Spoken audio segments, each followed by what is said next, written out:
So this may be a little foggier than my usual videos, but my phone shut down twice. So this is try number 3 for Rise of the False Gods.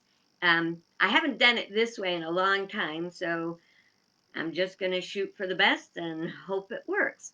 Let me just see, there's some kind of stuff there. Oops, now I'm gone. Oh my goodness gracious. This is crazy. I think Facebook changed because it's saying stuff that I don't know. I don't know. Start all over again. Rise of the False Gods, and this is gathering number 26, and we are talking about you shall not covet. Maybe I'm coveting something that will work better than my phone, which was being crazy. So, okay, Cheryl can see me, so it's working, and I'm probably real blurry. I apologize. It is what it is. Makes you wonder, does the universe not want me to talk about you shall not covet? Maybe I covet a better Wi Fi connection or whatever reason my phone kept going out. All right, so this is the last of the big 10 we've been talking about, the 10 commandments, and it's about not coveting our neighbor's house or wife or manservant or his maidservant or his ox or his ass or anything that is your neighbor's. To covet is to have a strong desire for something. Now, I used to think that if I coveted something, I wanted what another person, what if they had one, I wanted one too. But to covet really means you want it and you don't want them to have it.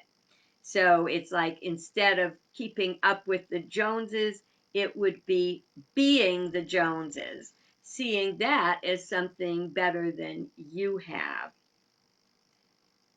All right, so to covet is to have a strong desire for something, to lust for it. Now, lust is a very, very strong physical compulsion. We compare desire, the word that means of the Father. We have desires for good things. When we have lust, it is the physical or the mental or emotional hunger, want for that is so strong, it takes over common sense, it takes over uh knowing to do the right thing and then doing the wrong thing. It's something we kind of slip into, and it is a part of the creative process. The thoughts we hold in mind manifest as our lives, in our lives, as our lives. uh, for example, this is the creative process. We teach it in Unity. I'm sorry, Tish is being really obnoxious tonight. She'll give up after a while. Um, I wish I'd have known this was going to be such a challenging night. Anyway, when we get a thought, we hold that thought. The more we hold that thought, we add emotional energy to it. The more we have the thought and the energy, it just becomes such a strong lust that it overpowers our our intelligence. It overpowers our knowing of right from wrong. And you see, that's that thing. You know that Lay's potato chip commercial says, "Bet you just can't eat just one." And you've probably, well, I can eat just one. And then you have one, and then you got that nice salty stuff going on your tongue, and you start thinking about it. That was really pretty good. And then you think about, well, it's just one more, and the next thing you know, you're looking at an empty potato chip bag going, what happened? Now, that seems to be relatively um, uh, harmless, we might say. But very often, things that we call harmless can build up. But what's wrong with wanting what our neighbor has, in this case, in coveting, is we want it and we don't want them to have it.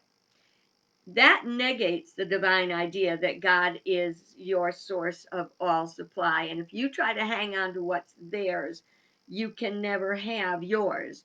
Your hands are going to be full of theirs, which you may find once you get it, it's not so appealing anymore. Um,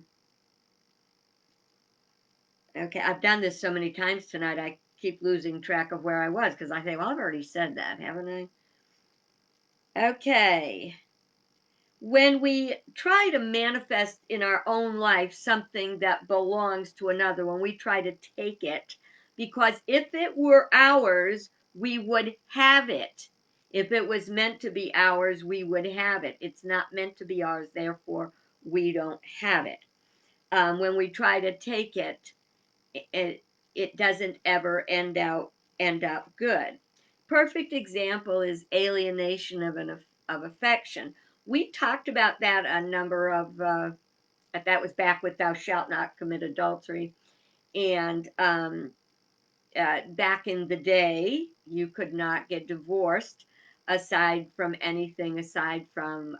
adultery, and then they kind of weakened it a little bit with alienation of affection.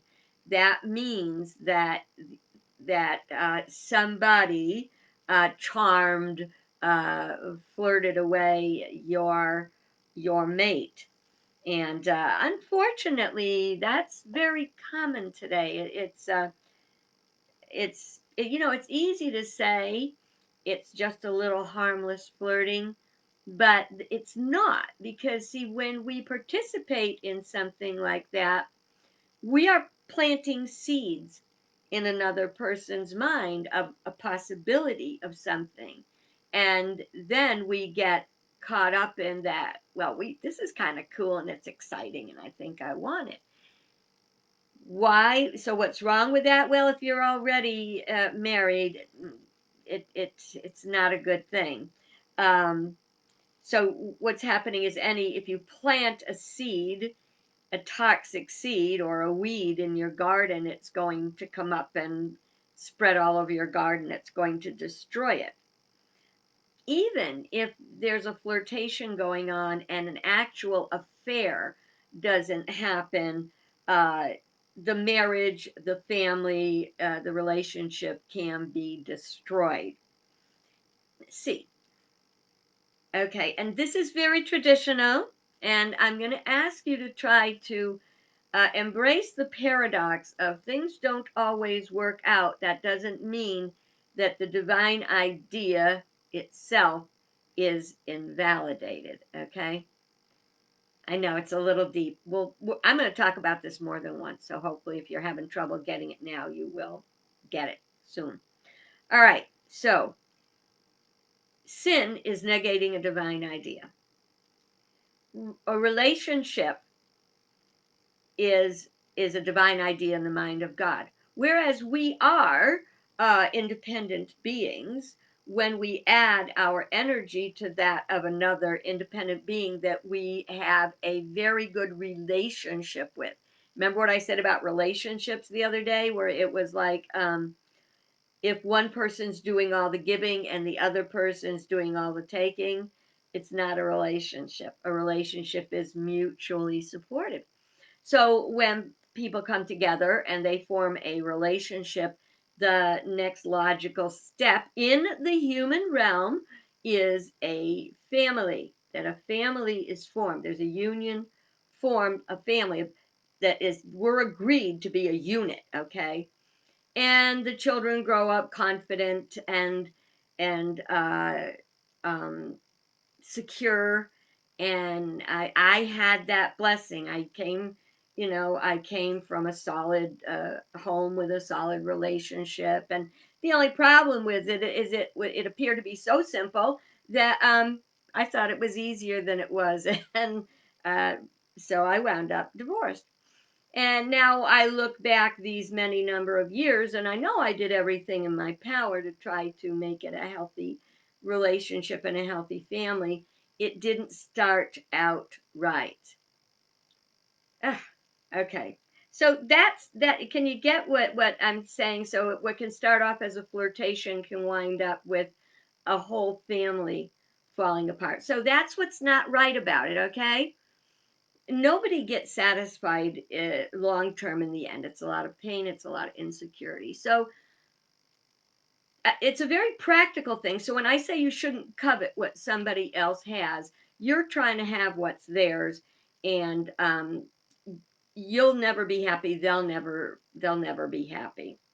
It's a tough thing, but it doesn't say just the. It says the wife. It says the manservant, the maid servant. The worker, the employee. You shouldn't want what somebody else has. God has a plan for you to have your own good, okay? And you will be blessed only if you stop thinking about what you don't have or what they have and you don't have and start being open. If you rejoice with the other person about what they have, if you share and support what they have, then you will attract it to you. That's what metaphysics is about. It's about attracting your good, not by going in negatively and saying, I don't have it, I'll never have it, I want yours, I'll steal yours. Uh, it's it's very important to be joyful for what other people have, and know that you will have your own when you're ready for it. Okay. All right, so one definition of sin is the negation of a divine idea. God is our provider, a true desire, D, of sire, the Father, of the Father, is a divine idea planted within us. It is meant to be ours. When we focus our thought power on what someone else has with a belief in lack, we block our own good. We block our good. And when we rejoice with the person, holding thoughts of joy and anticipation for our own good, we open the doors of opportunity.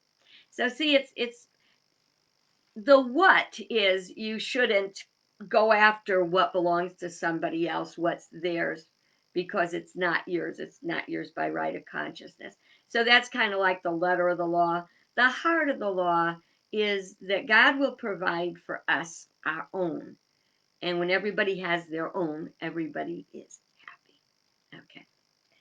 All right. So that actually was the end of that piece. So now I want to do a quick little experiment. And whether you can participate actively or after this is already posted and you're not, participate in your mind.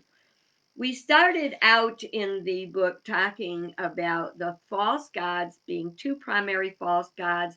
One is Mammon, which is materialism, and the other is Baal, which is the very base human carnal nature. It's about ego, it's about physical senses, sensuality, and so when we look at these sins, these errors, we're going to say, what do we see? Which false god is at work here?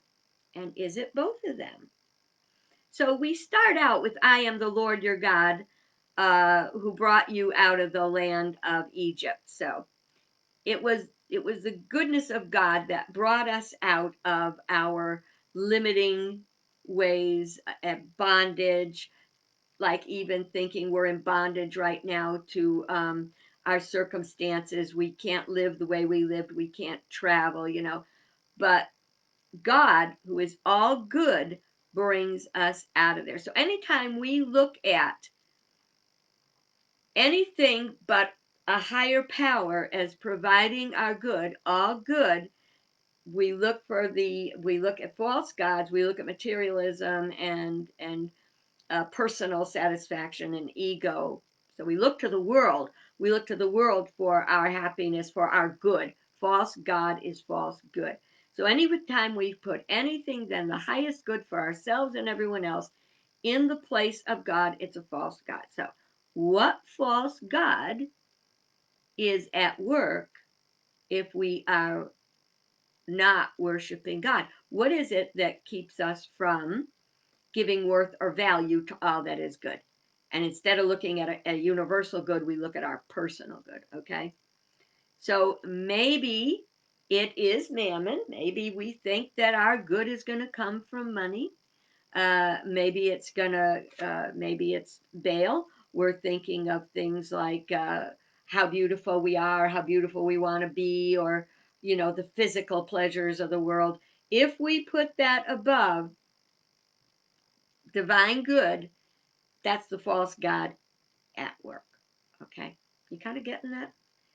Okay, so you shall have no strange gods before me. I kind of actually went into that one, didn't I? Okay, same false gods. A part of that is you shall not make a graven image. And in our houses, we have a lot of graven images sometimes. They're called status symbols. So if we have status symbols around and we look at that to validate who we are, that's a false god. Okay. Image is a false god if we take too much personal pride in me, my, mine. Okay. Remember the Sabbath day to keep it holy. In our world, what is keeping us?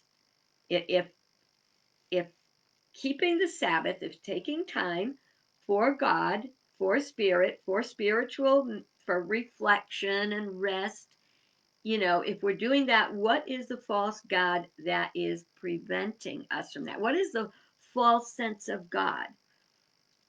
It could be a clean, I'm going to clean.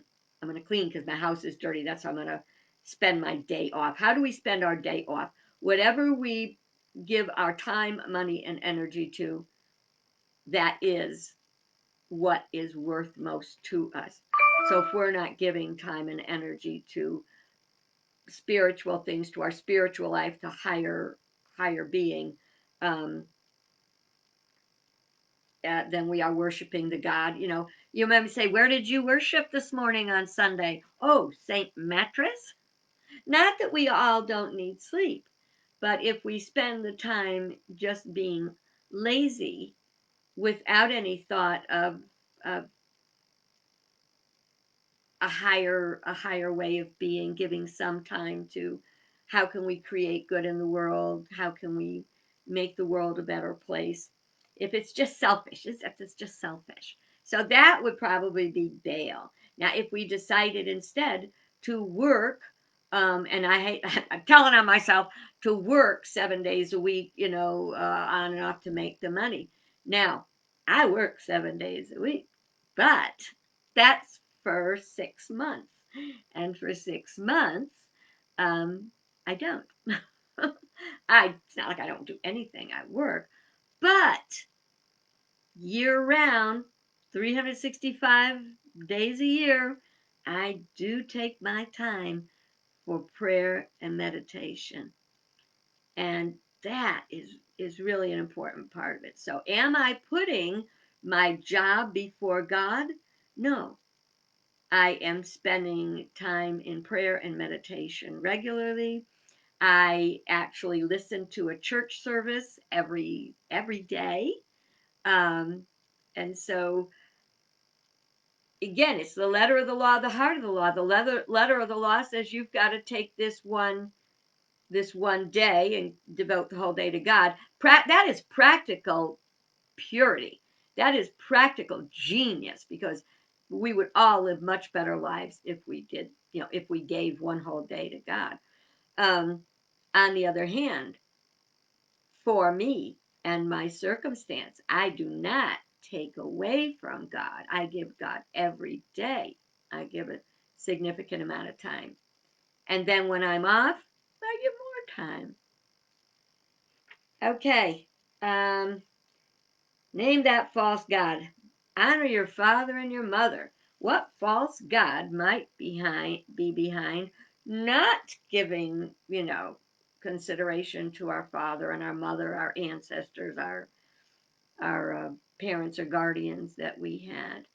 Could it be emotions? Could it be negative feelings from what they did or didn't give to us?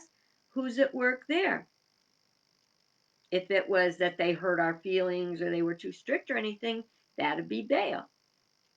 If they didn't buy us all the stuff we wanted, that'd probably be Mammon. See, I'm just trying to get so that you can ask in your own life what false god might be at work. Okay. You shall not kill. Sometimes people kill for money. That would be mammon in action. Sometimes they kill for rage or jealousy or who knows what. That's an emotional thing. That's a thing of the senses. So that would be Baal. Mammon is the money thing. Baal is the emotions, uh, the carnal nature.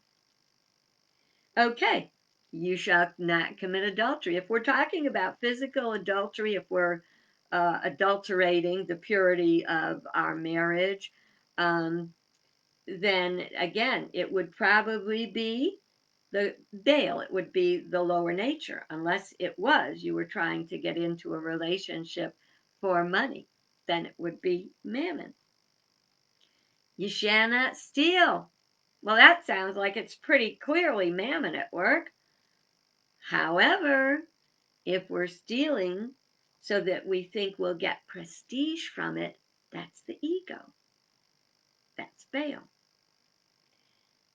All right. Bear false witness against your neighbor. Well, how would it be Baal? If we're jealous, if we just want to hurt somebody because they hurt us, how could it be Mammon? It could be Mammon if we lie to get their job or to get their money or to get their stuff. Okay, and then we get back to coveting. When we covet, it would be for two reasons. One, to satisfy our need for money and stuff, and the other would be to satisfy our personal wants and sensual, uh, I don't want to, lust, sensations for, we want it because we want it, because we don't want them to have it. All right. Well, that was a little tougher than I thought it would be. What's with interruptions and everything else? I hope you were able to uh, glean something meaningful out of tonight's class. And tomorrow we're going to look at sins of omission and sins of commission. We're always saying we committed a sin. How do we have a sin of omission? We'll look at that tomorrow. In the meantime, thanks for being with me and have a great day. Bye bye. I don't know how to turn this one off. Oh, and